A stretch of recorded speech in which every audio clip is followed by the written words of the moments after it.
কথা। এখন একেবারে গায়ের মধ্যে উঠে আসতেছে। আর আমি ব্যবসা প্রতিষ্ঠানে গেলাম, আমার একেবারে চিনলাই না মনে হয়। আরে বোঝো না কে, জুয়ার আসলে হাজার হাজার লোকজন থাকে। অবশ্য সামনে প্ল্যান খুলে কথা কওয়া যায়। বলে তোমার আমি ইশারা করছিলাম তুমি যাও, আমি আসতেছি। কাম করো।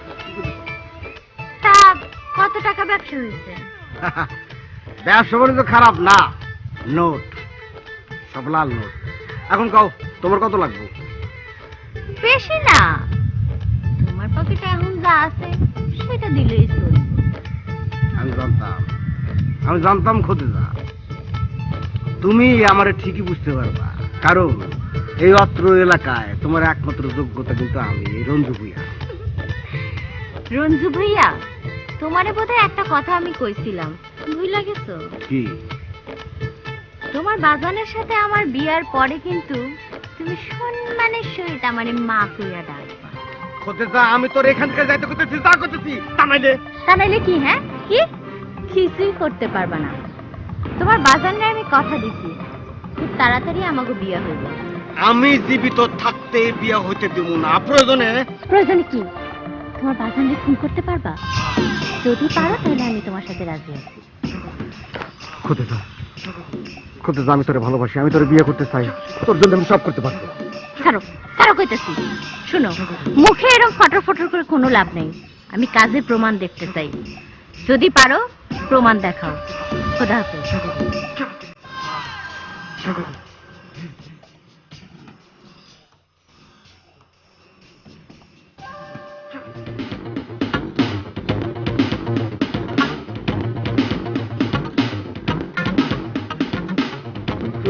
বড় ভাই। ওয়ালাইকুম আসসালাম মেম্বার। শরীরটা ভালো আছেন? আমি তো মোটামুটি ভালো আছি। তোমার খবর কও, তুমি কেমন আছো?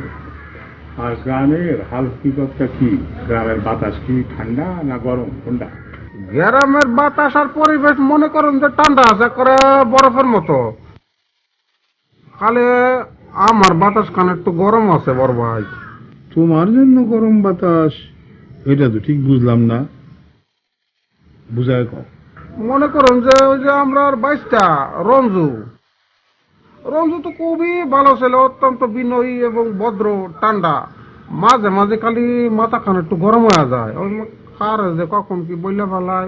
বড় ভাই, আমরা যেন রঞ্জুর আবার কিছু কইতে যায় না, তাইলে মনে করেন যে আনমের আর আমার যে আত্মার একখান সম্পর্ক আছে, যে বড় ভাই ছোট ভাই, এইখান খালি তার একটু বুঝায় বললেন। মেম্বার, তুমি কোনো সময় সোজাভাবে কথা কইতে পারো না, সব সময় ঘুরে পেছায় কথা।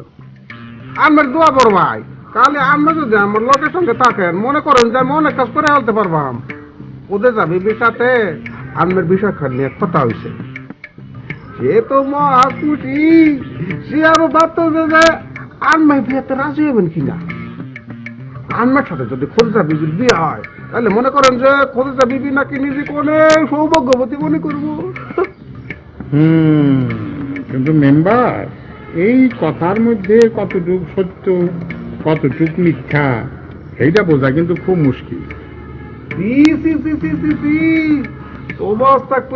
কি সব কথা বলতেছেন বড় ভাই? আন্নার সামনে মিথ্যা কথা কমো আমি? আপনারা 100% খাঁটি কথা বলতেছি, সত্যি কথা। বড় ভাই, যদি কিছু ওই যে লাল নোট দিতেন। লাল নোট খাসলত তো তোর বদলাইব না। এত আদর করলাম, এতে কিছু হইল না। এখন তোমার লাল নোট দরকার না? বড় ভাই, শুধু আদেরও তো পুরোপুরি খুশি হইতে পারতাছি না। মনে করেন যে আনবলেনকে বড় ভাই, আমি আপনার ছোট ভাই, আনমে খুশি হইয়া কিছু লাল নোট দিয়ে দিলেন আর কি।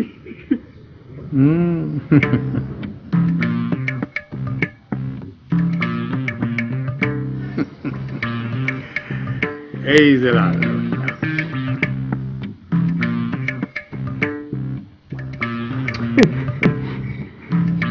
আদর নেও, লাল নোট নেও, কোনো আপত্তি নাই। আমি কিন্তু খুশি হইতে পারতেছি না, কারণ খোদেজা বিবি যতক্ষণ আমার বউ হইয়া ঘরে না আসবে, ততক্ষণ কিন্তু আমার জানে শান্তি নাই।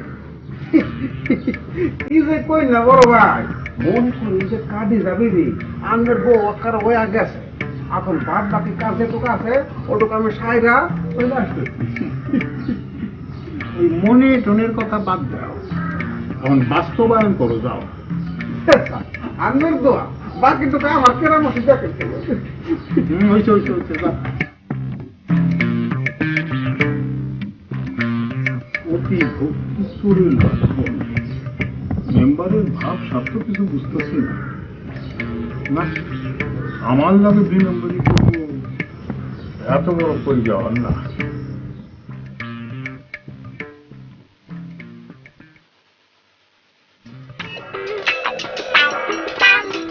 আপনি আমার কথা কে দাঁড়াইছেন কেন? আরে মারিয়া, তুই কেমন আছো? আজকে তো তোকে বেশ ভালো সুন্দর দেখা যাচ্ছে রে।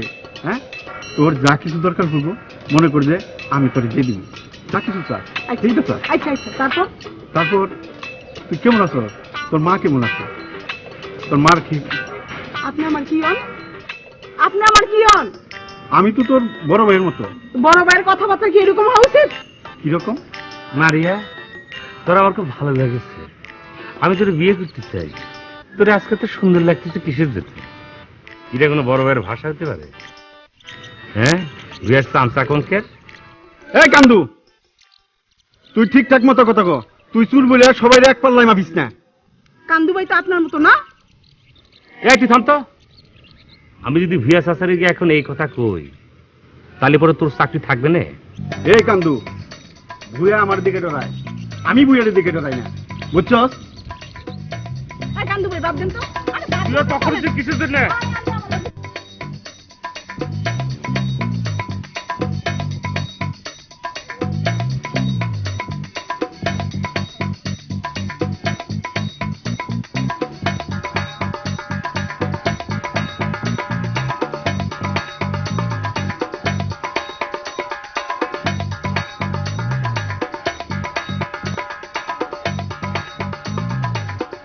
কিরে, টাকা গুনে গুনে শুধু রঞ্জুর পেটে ভরলে কি তোর ভবিষ্যৎ হবে?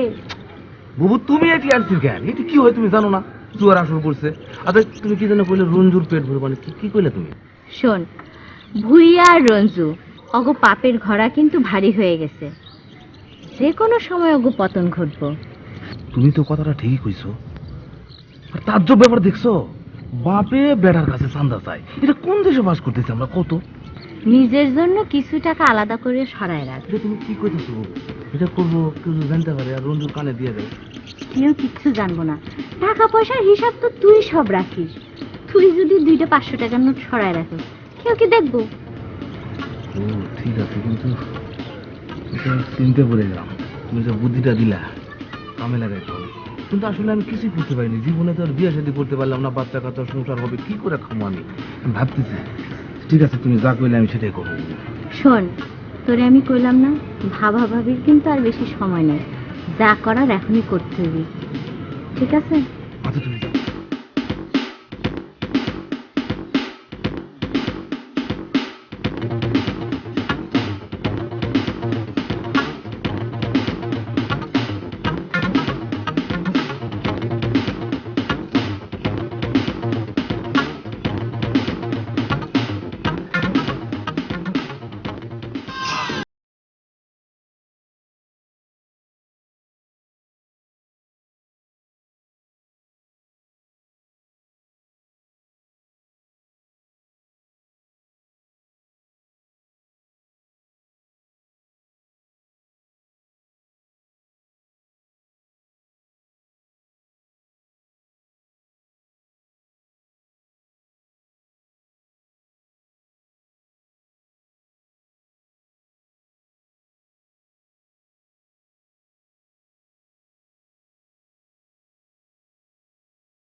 বস, ওয়ালাইকুম সালাম।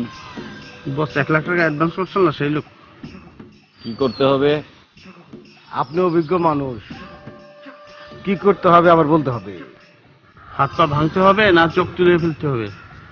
জি না, হাফ কাম আমার পছন্দ না, ফুল কাম, ডাইরেক্ট খুন। এখন খুন শেষে কত দিতে হইব আমার কোন?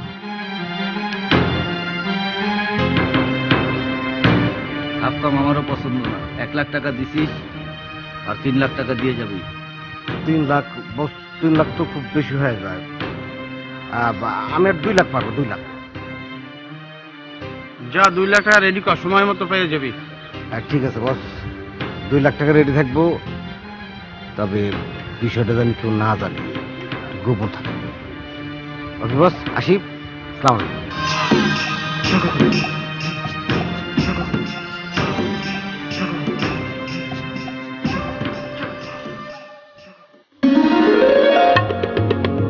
তুমি যাই কও না কও, গ্রামের পরিবেশ আর আগের মতো নাই, অনেক বদলাই গেছে। আপনারা ঠিকই কইছেন, আপনারা 10 জন যখন এই গ্রাম ছেড়ে চলে গেছেন, তারপর থেকে এই গ্রাম আর গ্রাম নাই, এই গ্রাম অনেকটা বদলে গেছে, বদলে যাইতে বাধ্য হয়েছে। না এটা ঠিক না, আমাদের সময় কত ভালো লাগতো, আমরা হাডুডি খেলতাম, ফুটবল খেলতাম, কাবাডি খেলতাম, ক্রিকেট খেলতাম, আমাদের মধ্যে কত আন্তরিকতা ছিল, ছেলেপেলা ছাত্রছাত্রীরা লেখাপড়া করো, খেলাধুলা করতো। কিন্তু এখন দিয়ে সে আন্তরিকতা ভালোবাসা একেবারেই নাই। মানে আমরা সবাই এক পরিবারের মধ্যে বাস করতাম, এখন সেই ভালোবাসা কিছুই নেই। কি বলতেছিলাম? আসসালামু আলাইকুম মেম্বার সাহেব। এক পরিবারের কথা বলতেছিল দোস্ত। এক পরিবার তো আপনার এক পরিবার নাই, এক পরিবার থেকে 100, 100 থেকে 1000, 1000 থেকে লক্ষ, লক্ষ থেকে কোটি কোটি হয়ে গেছে গিয়া। মনে করো যে এই গ্রাম থেকে গেছে শহরে, শহর থেকে গেছে বিদেশ, বিদেশ থেকে সারা দুনিয়ার মধ্যে সরে গেছে গিয়া। এক পরিবার আর এক পরিবারের মধ্যে নাই দোস্ত, সুযোগ নাই, উপায়ও নাই। এইভাবেই দুনিয়ার নিয়ম চলে আসছে, চলে যাবে এইভাবে। কবে চলে যাবো দোস্ত বুঝলাম। তুমি কি করলা? তুমি শহর থেকে আইসা এই যে গ্রামের দোস্ত একটা আছে যে গ্রামের মধ্যে মেম্বার, কই একবার তো গেলা না, যাই দোস্তের বাড়িতে গিয়া এক গ্লাস পানি খাই আসিস। না দোস্ত, দোস্ত এইভাবে করো না, আসলে একটু ঝামেলা মধ্যে পড়ে গেছি। ঢাকা থেকে কাম নিয়ে আসছি, অনেকগুলি জায়গা জমি ঝামেলা, ঝামেলা শেষ করে অবশ্যই তোমার বাড়িতে যাবো, বাড়ির কাছে চা খামু, গল্প করুন, সময় পার করবি। আপনারা দুজন কথা বলেন, আমি একটু বাজারে যাই। আরে কারা বেড়া বাজারে যাই মানে কই যাবি? ওই বাজারে, বাজারে সকাল বাজারে করি নাই তো। আচ্ছা ল, তোর লাগে আমি যাইতাছি দোস্ত। আইসো পেলাম। আচ্ছা দোস্ত, আমি তোর লাগে বাজারে যাই। আচ্ছা দোস্ত, আসুন।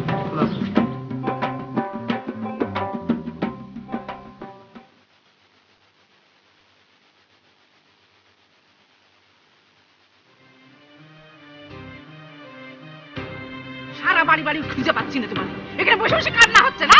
ছেলে তোমার কাছে বিয়ে দিছে মানে কি তোমার কাছে বিক্রি করে দিছে নাকি? আমি আপনি আমার কাছে বিক্রি করে দিছেন, আমার স্বামী বিক্রি তোমার কাছে করে দিন, বিক্রি তুমি হইছো। মা শোনেন, আর একটা ফালতু কথা বলবেন না বলে দিলাম। এই আঙ্গুল উঁচা করে আমার সাথে কথা বলবা না, এত বড় সাহস তোমার আঙ্গুল উঁচা করে কথা বলা? সন্তান জন্ম দিছো, জানো সন্তান জন্ম দেওয়ার কি কষ্ট? 10 মাস 10 দিন রেখে আমি সন্তান জন্ম দিছি, আর এখন তোমার হয়ে গেছে না? কি রেখেছো তুমি আমার ছেলেরে? কি করছি? সে এখন আমার স্বামী, তারে বড় কিছু ভালো কথা, কিন্তু বিয়ে তো দিয়েছেন, এখন আমি আপনার বউ না, ছেলের বউ না? তাই কি হয়েছে? বিক্রি তো করে দিনি, বিক্রি তুমি হয়েছো, তোমার দেন মাহাত দিয়ে আমি কিনে নিয়ে আসছি। এটা খুব স্বাভাবিক কথা মা, একটা মেয়ে যখন একটা ছেলের সাথে বিয়ে হয় তখন দেন মাহাত দিয়ে আনতে হয়। আর দিয়ে আনিছে বলেই তো বিক্রি হয়েছো, আমার ছেলের তো বিক্রি করে দিনি। তুমি আমার মুখে মুখে তর্ক করো, ফোন করো ঘন্টার পরে ঘন্টা।